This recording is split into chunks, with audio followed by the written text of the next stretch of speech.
Babu izalatil asnam min haulil Ka'bah. Bab tentang membersihkan berhala-berhala, patung-patung di sekeliling Ka'bah. Hadits Abdullah bin Mas'ud radhiyallahu anhu qala dakhala Nabi sallallahu alaihi wasallam Makkah. Nabi masuk ke Makkah wa haulal Ka'bati 360 nusuban.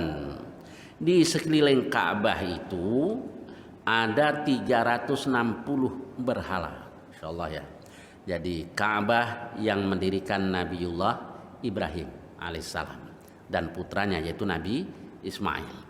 Supaya manusia beribadah kepada Allah, supaya manusia mentauhidkan Allah. Tapi di belakang hari ternyata ada orang-orang yang melakukan khurafat. Sampai akhirnya pada musyrik. Pelajaran apa ini buat kita? Ajaran Rasul ini juga harus dijaga. Kalau nggak dijaga nanti namanya doang Islam. Tapi yang sungguhnya bukan yang diajarkan oleh Muhammad Rasulullah Shallallahu Alaihi Wasallam. Nah kalau mau memahami ini, inilah kepala dingin tuh. Jangan saling tuduh. Wah ini kelompok ini, yang ini katakan lagi ini kelompok ini, nggak ketemu kalau begitu. Coba dengan kepala dingin, dengan hati yang lapang, pahami ayat-ayat Al-Quran dan hadis-hadis Rasulullah Shallallahu Alaihi Wasallam.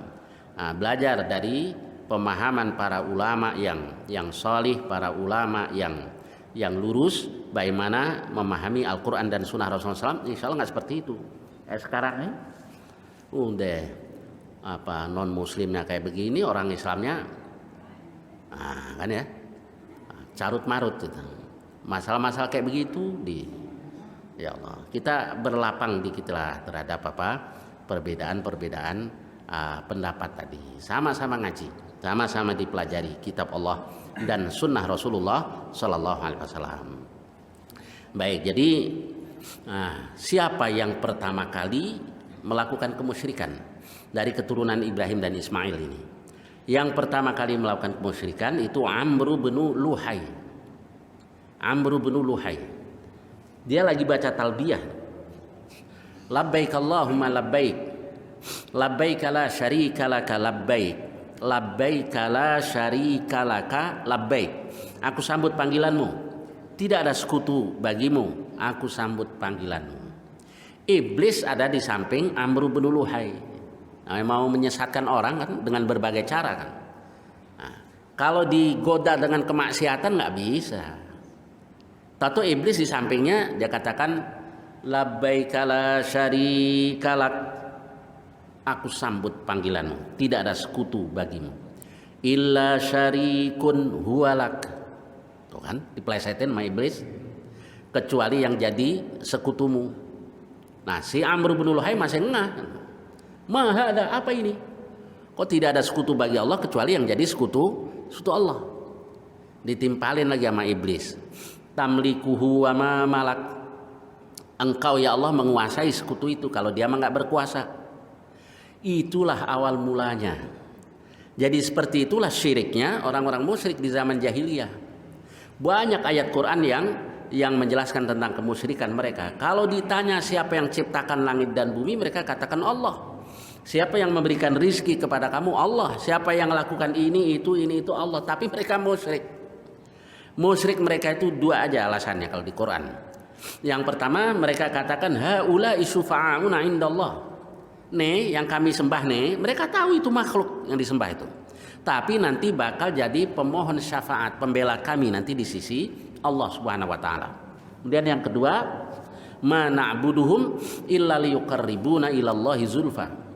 Kami tidak sembah mereka melainkan supaya mereka mendekatkan diri kami kepada Allah dengan satu kedekatan. Itu kan jelas ayatnya. Ayatnya jelas tadi. Nah seperti itulah kalau kita nggak jaga Islam ini.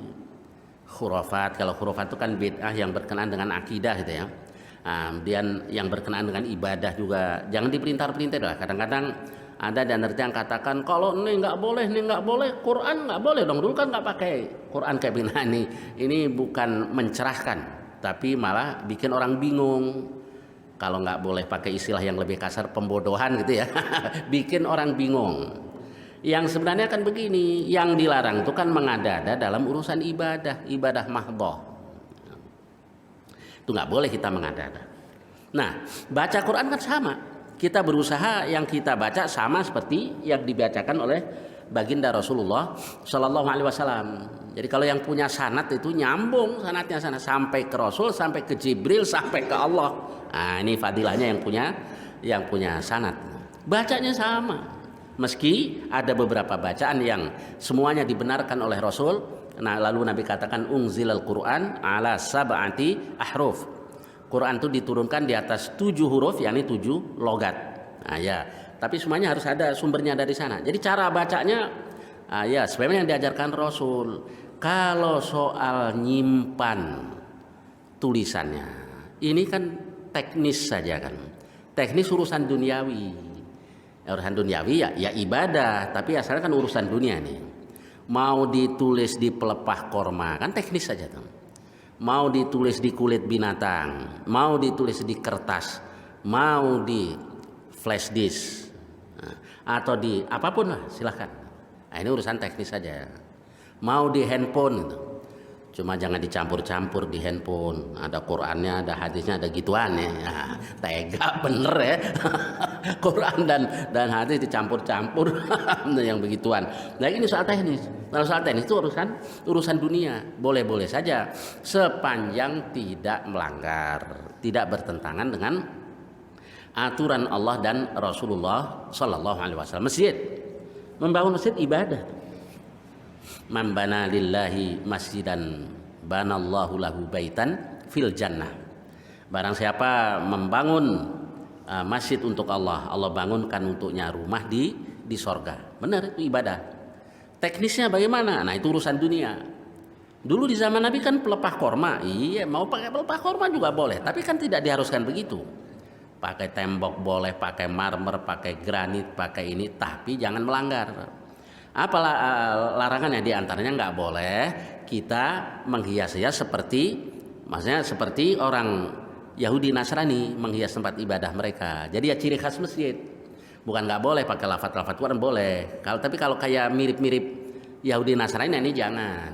Mesti yang yang beda. Sebab dalam banyak hal kita diperintahkan untuk berbeda dengan orang-orang kafir. Khaliful Yahud. Salahi kebiasaan orang-orang Yahudi, apalagi kalau menyangkut urusan ibadah. Jadi jangan sok ini ya, tar masjid dibangun sedemikian rupa biar saru lah.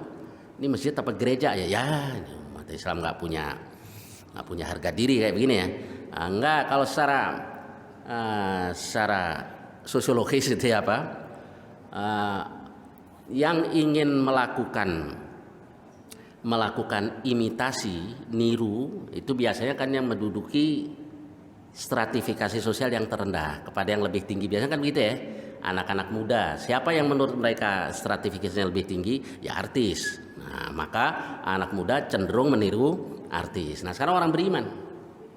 Nah, siapa ini yang menurut mereka lebih tinggi? Ternyata dalam hal apa saja pengen kayak Yahudi, pengen kayak Nasrani. Berarti kita masih terjajah. Sekian tahun sudah merdeka, budaya kita, kultur kita, naudzubillah, bahkan cara beragamanya pun masih tunduk dengan cara beragamanya orang-orang Yahudi dan Nasrani. Berarti secara kultural kita masih terjajah tadi, merasa rendah. Tapi alhamdulillah lah sekarang kesadaran tentang hal itu makin inilah. Kayak contohnya kalau ulang tahun itu kan keren ya, ulang tahun. Itu Belanda kan dulu, Yareh. Orang-orang kita ikut Yareh. Ada lagi yang nanya, Ustadz, enggak, saya ngadainnya bukan pas hari kelahirannya, besokannya, sarwa keneh itu.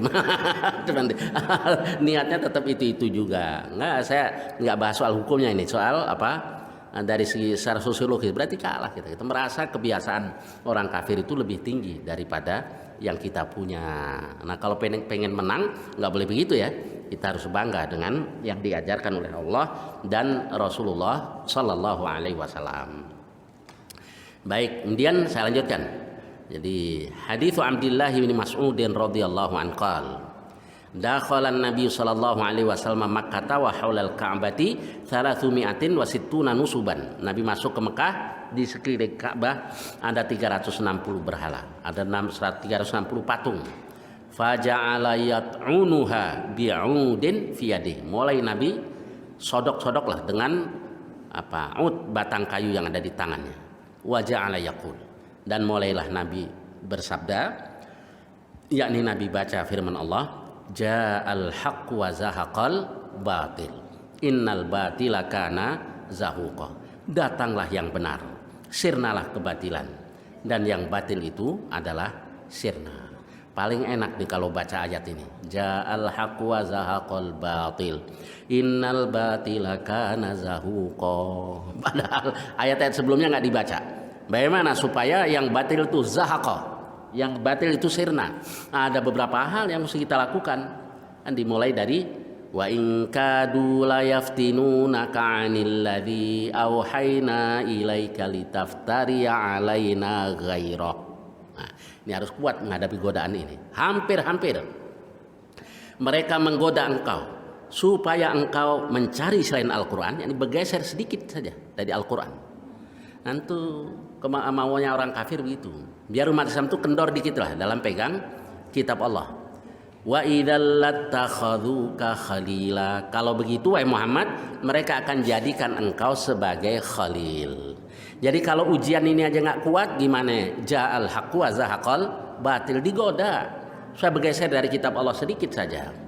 Walaula an sabbatsnaka laqad kitta tarkanu ilaihim syai'an qalila. Wahai Muhammad, andai saja kami tidak teguhkan engkau akan condong kepada mereka sedikit saja.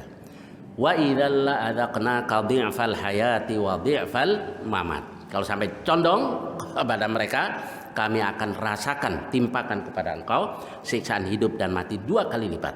Nah, ini cobaan yang pertama. Kuat nggak nih? Kayaknya paling banyak nggak kuat nih. Umat saya nggak banyak nggak kuat tuh. Sampai kiai-kiainya juga banyak yang nggak kuat. Kalau udah digoda, iftinan. Nah, yang kedua itu iftizaz. Iftizaz itu diteror, diintimidasi. Wa in kadu la yastafizunaka, hampir-hampir mereka membuat engkau tidak gerah, membuat engkau gerah. Liyukhrijuka minha, karena mereka hendak mengusir engkau dari Mekah. Gimana ini caranya biar Muhammad gak betah di Mekah? Dengan berbagai cara. Nah, ini godaan yang kedua, iftizaz. Nah, kemudian, dan kalau mereka lakukan itu, wa idzal la yalbathuna khilafaka illa qalila. Kalau yang benar kamu, yakni Muhammad, keluar dari Mekah, mereka tidak lama itu tinggal di Mekah. Benar, Nabi hijrah. Nah, berikutnya Allah berikan fathu Makkah. Nah, baru aqimis sholata liduluki syamsi ila ghasaqil laili wa qur'anal fajar. Jadi nggak bisa ini antara urusan ini dengan urusan ibadah mahdhah tadi. Nah, kemudian sholat malam, baru berdoa. Wa qur rabbi adkhilni mudkhala sidqi wa akhrijni mukhraja sidq waj'al li min ladunka sultanan nasira. Baru wa qul ja'al haqq wa zahaqal batil innal batila kana zahuqa.